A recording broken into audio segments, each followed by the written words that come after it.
Assalamualaikum warahmatullahi wabarakatuh. Saya ingin mengajak Anda untuk memperhatikan beberapa pointers dari gagasan Rocky Gerung ya, terutama tentang negara kesatuan RI yang dianggap dinilai oleh Rocky Gerung itu membelenggu ya, sehingga kesejahteraan itu tidak muncul karena semacam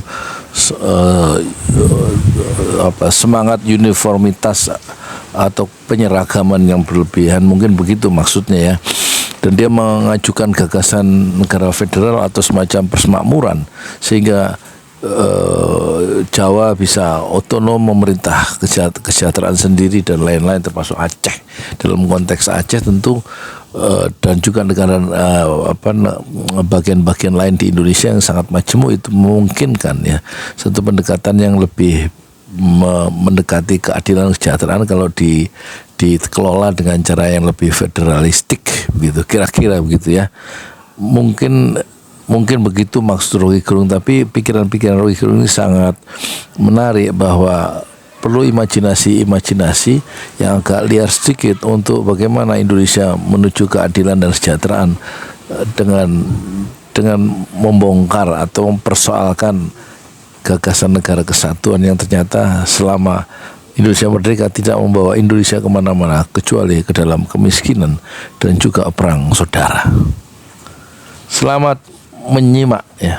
Assalamualaikum warahmatullahi wabarakatuh. Bismillahirrahmanirrahim. Assalamualaikum warahmatullahi wabarakatuh. Selamat pagi Panglima GAM Bung Rocky. Panglima GAM adalah Gerakan Akal Merdeka. Gitu.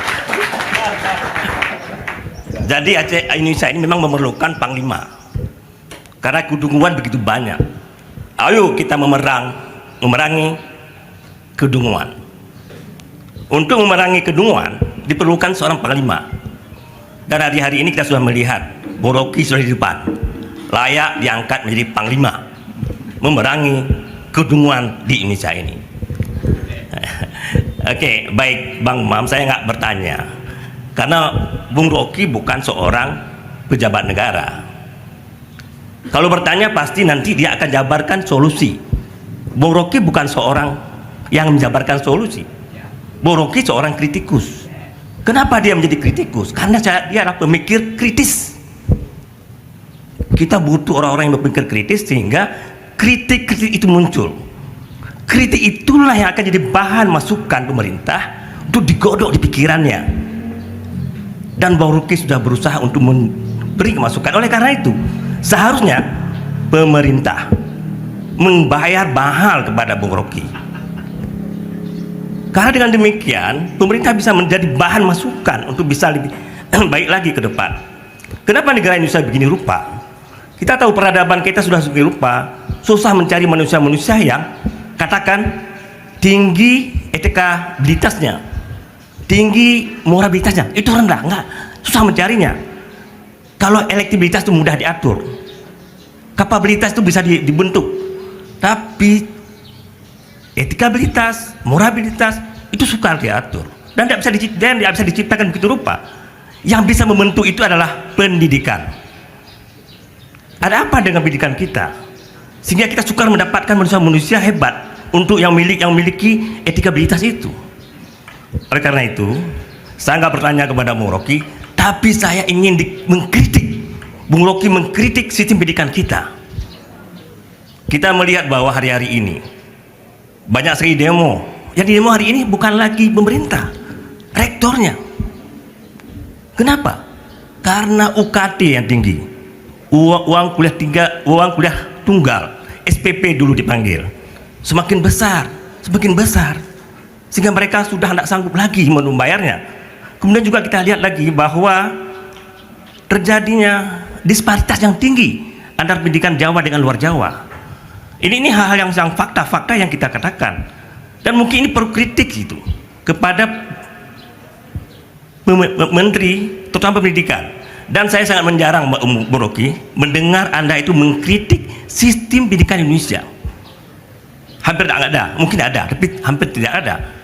Dan ini sangat penting seharusnya, karena ini akan membentuk peradaban bangsa kita di masa depan.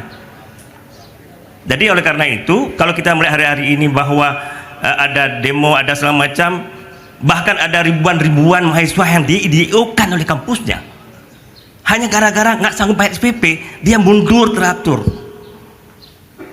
Ya, saya ingin sampaikan bahwa perguruan tinggi kita menuju kepada kapitalisme yang tinggi.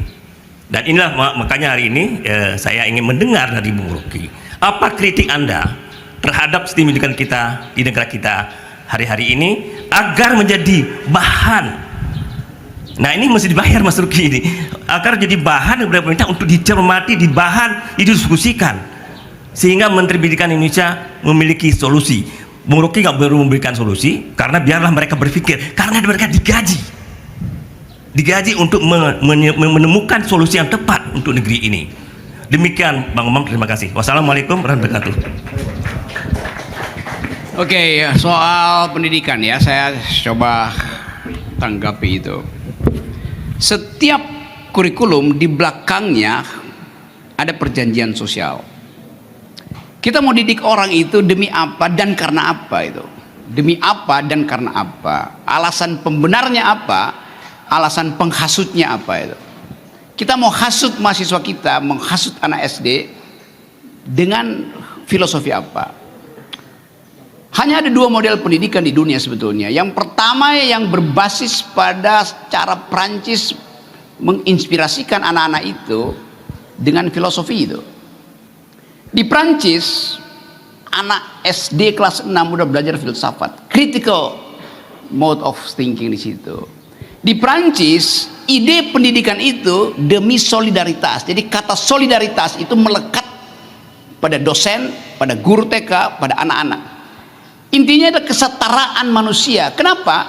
Karena Prancis pernah mengalami revolusi sosial, sehingga menimbulkan satu kenangan, satu narasi di masa lalu bahwa setiap orang harus dihargai pada taraf kesetaraan sosialnya. Basisnya adalah 3 pilar dari revolusi Prancis: liberté, égalité, fraternité. Kebebasan, liberté, egalite, kesetaraan, dan fraternite, persaudaraan. Itu dasar dari kurikulum Prancis. Semua anak Prancis itu paham apa yang dimaksud liberté, egalite, fraternite. Diingatkan bahwa satu waktu seorang raja yang lalim ditenteng kepalanya itu oleh rakyat, dipotong dengan pisau gilotin, penanda awal dari demokrasi. Karena Raja Louis XVI bilang bahwa nggak mungkin kepala saya berpisah dari mahkota saya, karena mahkota saya dipasangkan oleh Tuhan. Lalu rakyat bilang, coba kita uji, dipenggal. Ternyata bukan mahkota aja yang jatuh dari kepalanya, kepalanya jatuh dari badannya, terpisah tuh. Itu pelajaran tentang politik, bahwa politik nggak boleh diklaim oleh seseorang. Politik itu adalah hasil kesepakatan rakyat. Dari situ pendidikan diajarkan di masyarakat Perancis supaya peduli pada manusia itu. Karena itu Perancis menganggap semua orang yang cari suaka silakan datang ke Perancis tuh. Prinsipnya begitu tuh. Jadi di Perancis ada revolusi sosial yang menyebabkan ide solidaritas menjadi kuat, dan itu masuk dalam kurikulum. Amerika lain lagi. Amerika mengalami revolusi, tapi bukan revolusi sosial. Itu revolusi pembebasan dari kolonial. Perancis tidak dijajah, dia dijajah oleh rajanya sendiri, itu beda tuh. Sehingga di Amerika idenya bukan solidarity tapi liberalisme tuh. Itu dasarnya. Sehingga bagi orang Amerika siapapun silahkan belajar, mau jadi apapun, yang disebut American Dream. Pemerintah memberi fasilitas semua anak Amerika untuk belajar, mau jadi apa aja, mau dia jadi komunis, mau jadi liberal, mau jadi ateis, segala macam itu. Karena ide kebebasan itu mendahului ide kesetaraan. Itu juga paralel dengan keadaan di Amerika. Amerika itu nggak ada bangsa aslinya di situ. Amerika isinya adalah imigran. Apalagi kalau Anda di Los Angeles, semua bangsa ada di situ tuh. Di pantai barat itu sama sekali nggak kelihatan Amerika. Kan di situ ada orang Jawa, di situ ada orang Bugis banyak betul di situ, orang Jepang, orang Cina, Italia segala macam. Jadi Amerika tahu diri bahwa dia tidak punya yang disebut sebagai warga negara asli. Karena itu kebebasan nggak boleh dihalangi itu setiap orang. Itu dasarnya tuh. Jadi tapi kalau sekarang Anda ada di Amerika misalnya di pantai barat, beberapa kampus di situ bahkan membiarkan mahasiswa menulis sendiri kurikulumnya tuh. Nanti si rektor tanya pada si mahasiswa baru kalau masih dari Aceh, Anda akan dijemput oleh si rektor, dikasih dormitory, dikasih ruangan asramanya, terus rektor bilang besok pagi turun ke kantor saya ya. Anda dari Aceh, Anda mau belajar apa? Tulis sendiri kurikulummu. Mereka sediakan. Jadi ada perubahan paradigma di situ, bahkan makin liberal. Individu bisa tentuin sendiri dia mau jadi apa tuh. Sehingga nggak ada persoalan lagi dia mau lulus nggak lulus itu urusan dia. Kalau di sini lulus nggak lulus urusan palsu apa nggak palsu ijazahnya.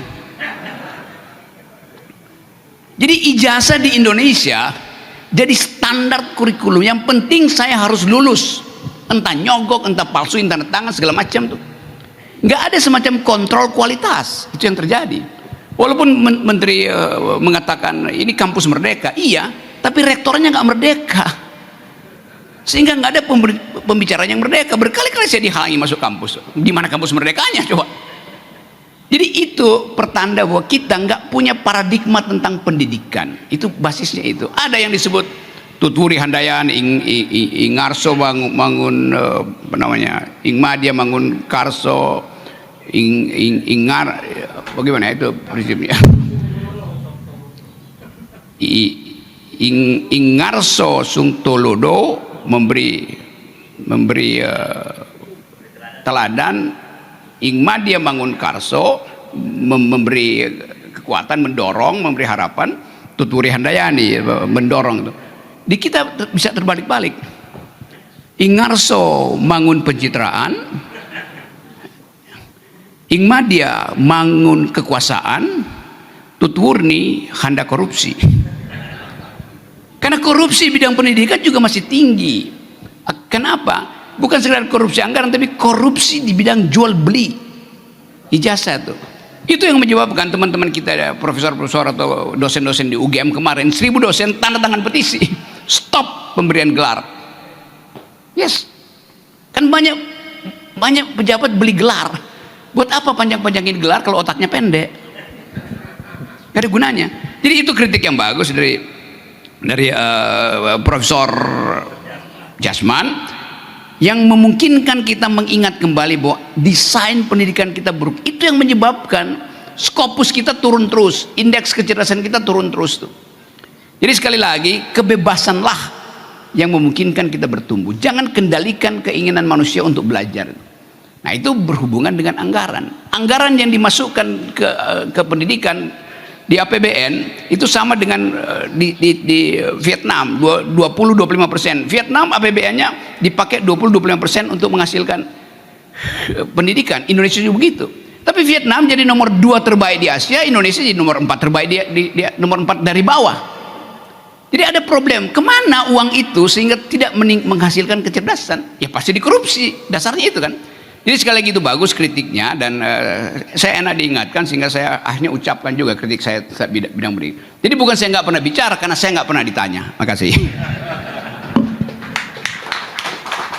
Ada yang tadi lebih duluan tunjuk, tapi saya nggak. Coba yang di belakang itu, yang itu tadi ada duluan tunjuk. Yang itu, yang di belakang ibu ini, ya silakan. Yang di depan, yang itu ini, yang pertama tunjuk itu di belakang itu. Enggak, dek, coba yang kamera ini. Tolong dek, itu. Yang ini ya. Silakan. Wah, bismillahirrahmanirrahim. Assalamualaikum warahmatullahi wabarakatuh. Selamat pagi, selamat menjelang siang, Bung Rocky. Terima kasih sudah hadir di antara kita. Ini forum yang sangat grace ya di Aceh ya. Kita sering juga buat suara dialog, dan kita sering dengarlah Bung Rocky. Saya pengen tolong namanya di baik. Perkenalan, nama saya Teguh Komur Zaman. Sama Jamal kemarin kita pernah hello di via video call ya. Saya konsultan hukum. belum lengkap itu Boman. Ya, belum lengkap itu. Belum lengkap. Saya juga bekas juru runding Gerakan Aceh Merdeka.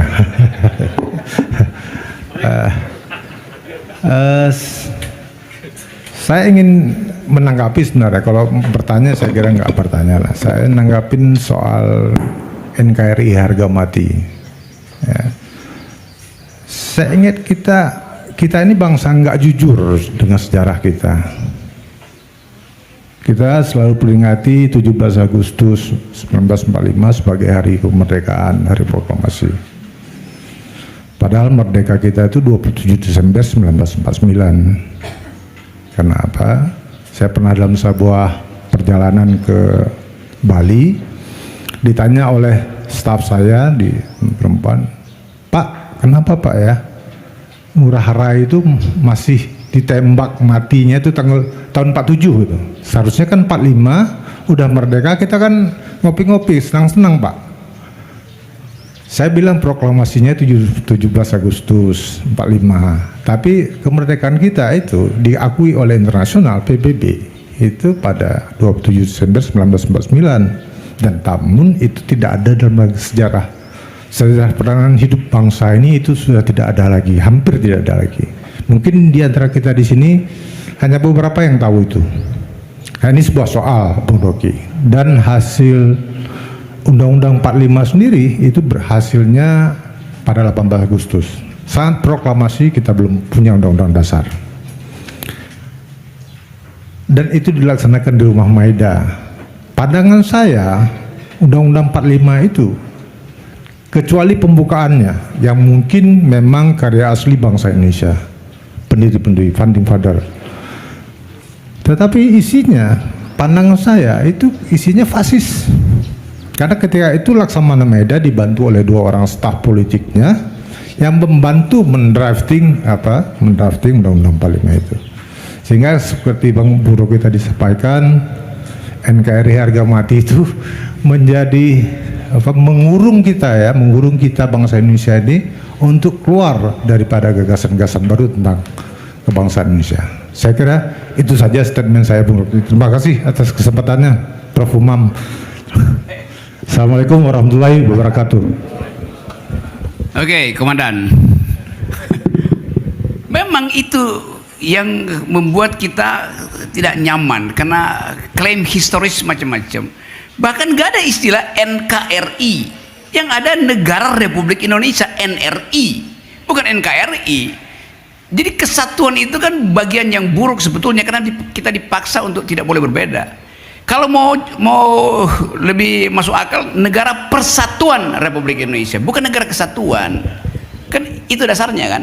Nah, itu yang saya anggap cara pemerintah memahami ontologi, kalau kita pakai bahasa narasinya itu, ontologi bangsa ini adalah kemajemukan, bukan kesatuan. Karena kita majemuk dari awal, maka diperlukan persatuan. Karena majemuk diperlukan persatuan. Tapi sekarang dibalik, demi kesatuan tidak diizinkan perbedaan. Ngaco tuh. Satu counter ontologi yang membuat kita gagal paham apa sebetulnya dimaksud dengan NKRI harga mati itu. Itu kan slogan yang dibuat-buat. 4 pilar. 1 NKRI harga mati, 2 Pancasila, 3 Undang-Undang Dasar, 1 lagi apa?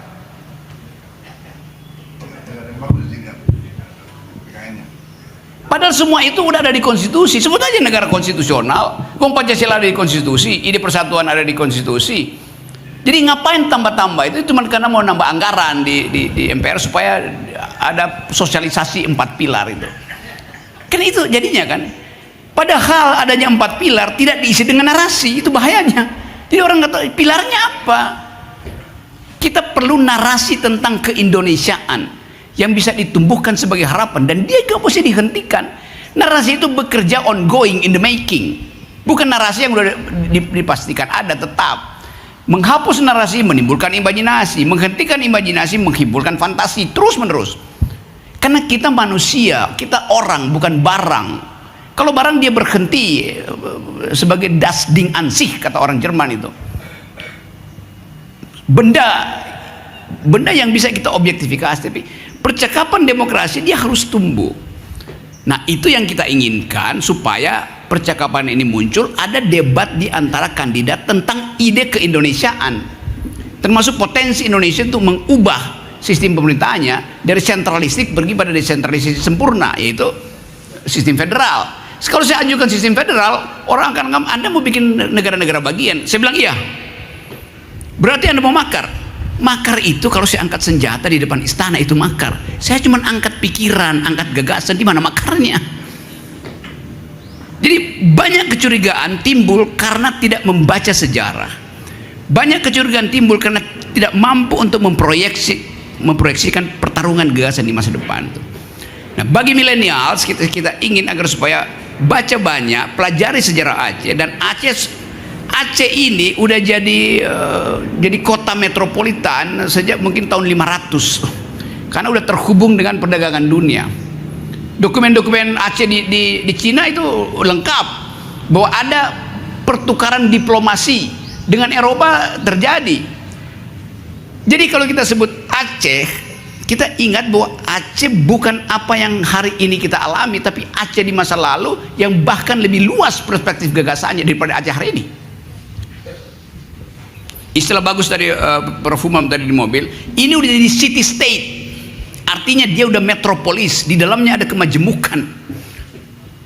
Dan Aceh bergaul dengan dunia global sebelum Indonesia merdeka. Nah, dasar-dasar pikiran ini yang kita sebut sebagai potensi untuk dijadikan narasi baru tuh. Sebetulnya bangsa ini hidup dengan narasi yang kaya, tetapi dikendalikan oleh arogansi-arogansi yang sempit. Itu dasarnya. Kenapa jadi sempit? Karena nggak mampu bertengkar. Nggak ada pemerintah yang mau bertengkar dengan oposisi tuh, bahkan dengan LSM kabur tuh. Bertengkar misalnya di forum-forum kayak ILC nggak ada yang mau, paling kirim orang yang bego semua, yang tolol semua kan. Kan kalau berani kirim menkonya tuh, kita berdebat di situ. Kalau presiden nggak usah lah, nanti jadi gagap dan gugup dia. Tapi itu intinya tuh. Jadi semua forum mesti dibuka demi narasi baru. Narasi baru hanya disebut narasi baru kalau ada pertengkaran akal pikiran. Yang sering saya katakan, pikiran hanya disebut pikiran kalau ada yang membantah. Kalau Anda berpikir nggak ada yang bantah, artinya Anda sedang berdoa. Beda antara berpikir dan berdoa. Kan itu dasarnya kan. Jadi sekali lagi, ini kita mau Jumatan, setelah kita bertengkar di sini nanti kita Jumatan, dan kita nggak boleh bertengkar kan kalau di Jumatannya. Itu bedanya. Kalau kita menginginkan narasi baru, konsekuensinya adalah buka percakapan akademis. Di mana dia dipercakapkan? Mestinya di kampus. Tapi karena kampus mengalami semacam ketegangan atau kegelisahan, maka rektor-rektor itu harusnya belajar dari forum ini. Jadi saya anggap semua ini adalah rektor di luar kampus. Bapak Ibu sekalian, saya kira tidak adil kalau tidak ada perempuan. Tolong Bapak-bapak mengerti, hari ini tidak hanya menopoli laki-laki. Saya ingin mengundang penanya dari perempuan. Tidak mungkin tidak ada ini. Tidak mungkin tidak ada. Tadi malam ramai sekali perempuan yang bertanya. Kalau tidak ada, jangan sebut Pak Humam sebagai nabi patriarki. Ya, tidak ada ya? Tidak ada ya? Ada belakang ada. Tolong berikan. Ya.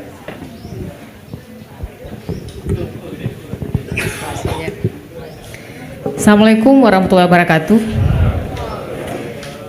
Perkenalkan, saya Rayhal, temannya Prof. Humam. Hanya itu mungkin perkenalannya. Dan belum menjadi temannya Prof. Gerung. Mungkin sebentar lagi. Menarik mendiskusikan pertanyaan, tapi tidak menarik. Kenapa? Karena kita tidak mendiskusikan narasi-narasi apa yang kemudian sudah dan akan dibangun berdasarkan cerita-cerita Prof. Rocky tadi. Artinya kita diajak berpikir, diajak untuk bertanya-tanya pada diri kita sendiri, pada semua hal. Sebenarnya kita punya nggak gagasan-gagasan baru untuk narasi-narasi yang akan dibangun di keberagaman tadi, persatuan tadi, dan lain sebagainya.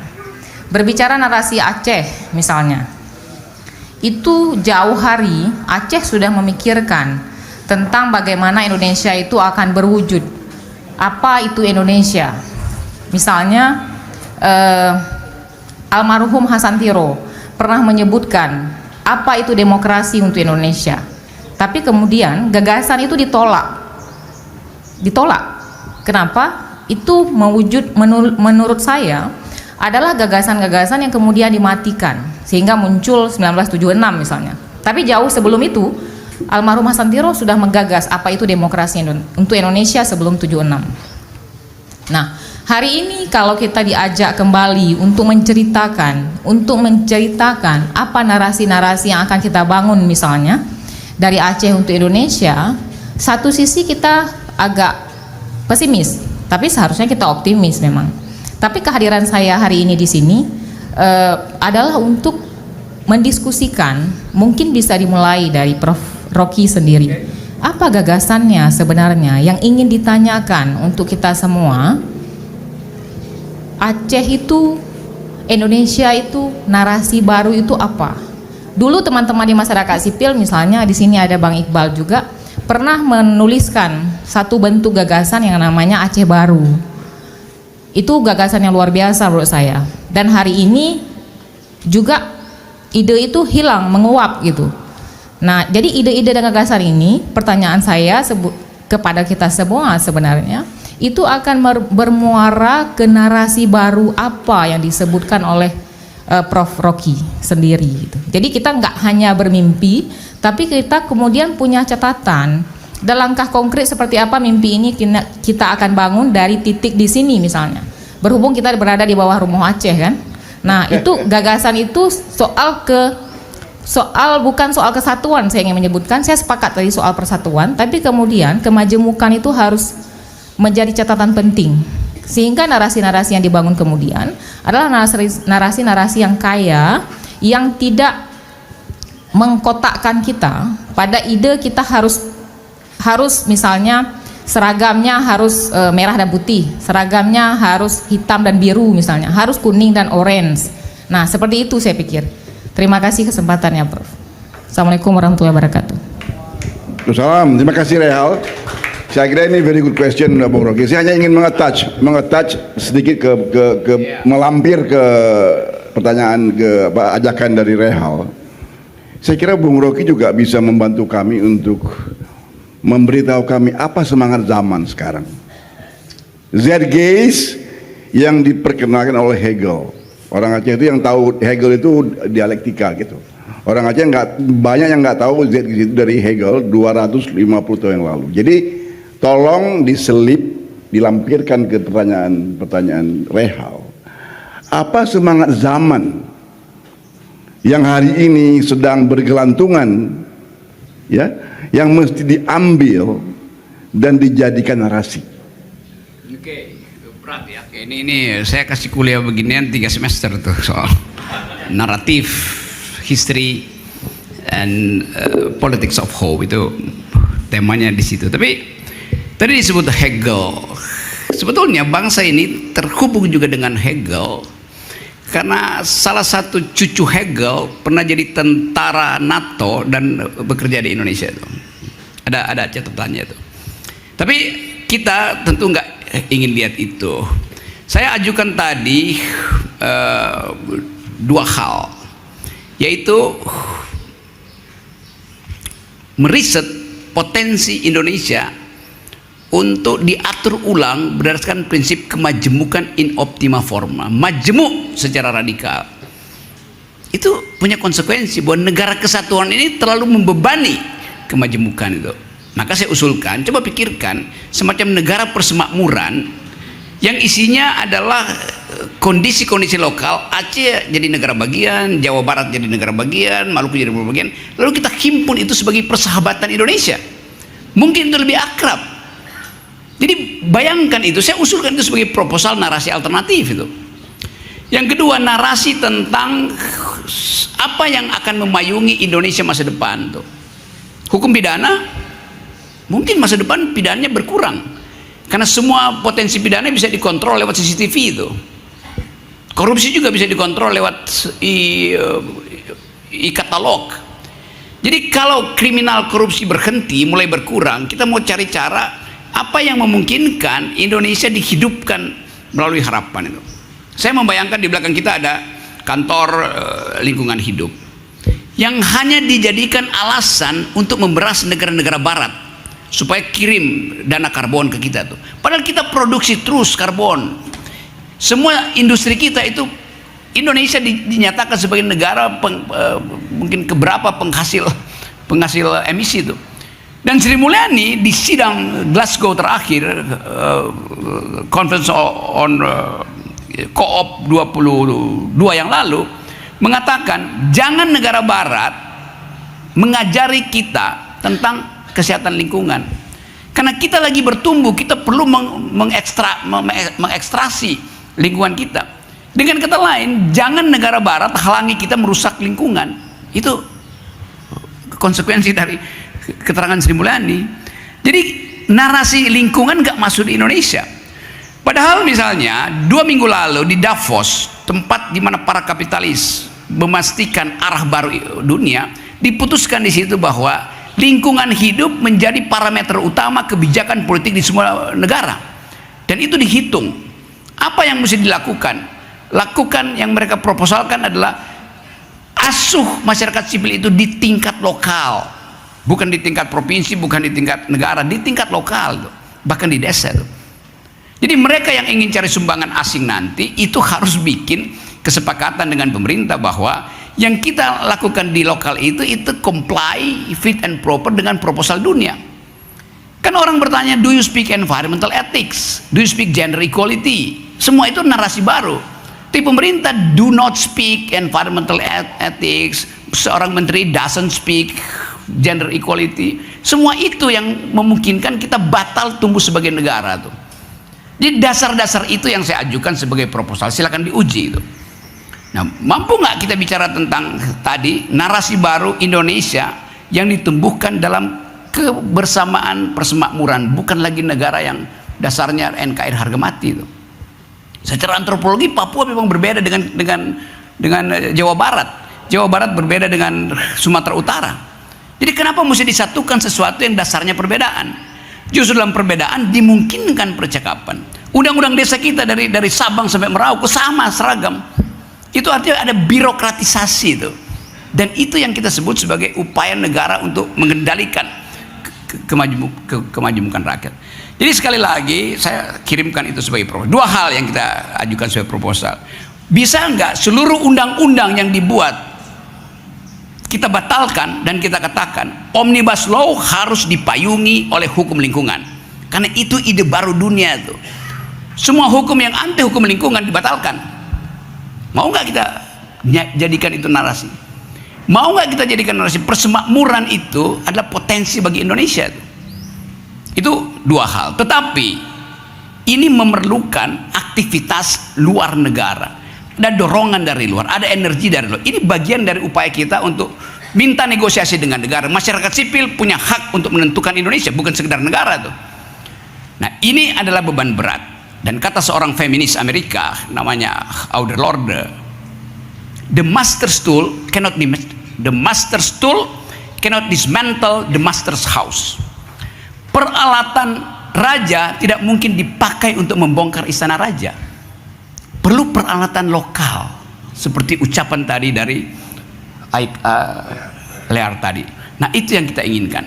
Kita perlu peralatan lokal untuk membongkar istana raja. Saya samarkan di situ supaya ada pertanyaan berikut. Satu lagi biar adil. Dua-dua kan? Dua-dua ya. Kalau ringkas, nah.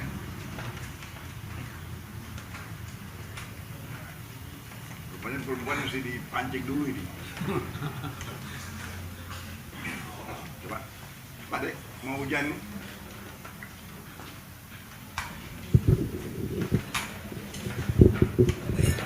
Bismillahirrahmanirrahim. Assalamualaikum warahmatullahi wabarakatuh. Saya Cud Intan Arifah. Terima kasih Prof. Human, sekaligus kanda saya nih. Sebenarnya dari tadi malam saya ingin menanyakan ini, tapi ada keraguan-raguan, dan sampai detik tadi pun masih ada keraguan-raguan. Tapi the power of last minute akhirnya mendorong hati saya untuk menanyakan ini ya. Jadi pertama Pak Rocky, yang mana tahun ini sudah mulai yang dinamakan tahun politik lah menuju 2024. Jadi sudah sering dipakai oleh berbagai elemen, baik itu netizen di dunia maya ataupun dunia nyata, sering menggunakan politik identitas, yang mana politik identitas itu mengandung unsur agama, budaya, suku, etnis, terkhusus agama tuh paling sering digoreng.